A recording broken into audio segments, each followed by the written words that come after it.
The international flight from St. Petersburg, Russia, landed in Washington, D.C. at 3 a.m. Boris, one of the many passengers, was feeling tired and jet-lagged.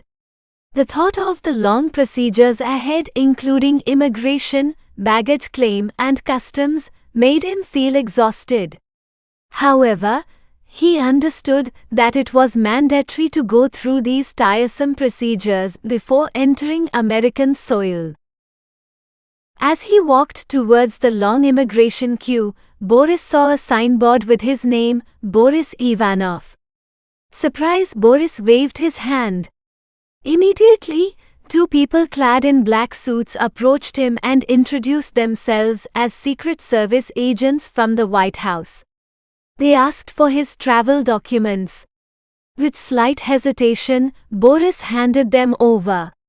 The agents then asked him to follow them. To Boris's surprise, the agents walked the senior immigration officer and whispered something in his ears.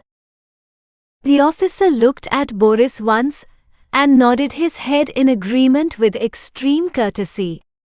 Less than 5 minutes later, Boris was out of the main door of Dulles International Airport, DCA, with one agent pulling his baggage. Feeling relieved, he looked at the Secret Service agent and expressed that was quick. The agent smiled and replied, "Sir, you have an official passport, and it was issued based on the request of the President of America." The agents escorted him inside a white limousine parked nearby. Once inside, the agent who took the driver's seat said, "Sir, we will take you directly to the hotel room. You can rest for a few hours.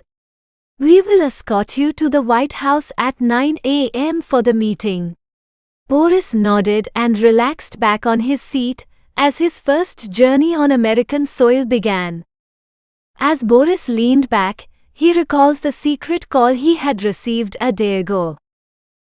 The caller identified himself as the Chief of Staff from the White House.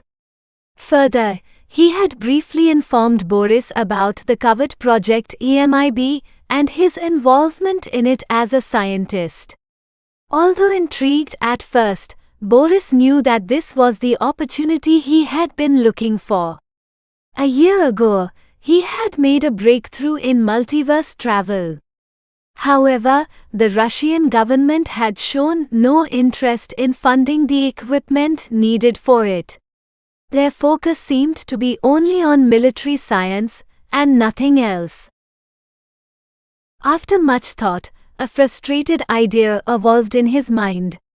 Initially, he thought it was silly and unpatriotic. Yet Boris's ambition and passion fueled his dream. Based on it, he sent a letter to the President of the USA requesting funding for his discovery that could revolutionize multiverse travel. He attached 2 documents, one detailing all the materials needed to build a multiverse travel machine. Second, the process of assembling them. He received no reply until yesterday. And Boris accepted to be a part of EMIB without a second thought.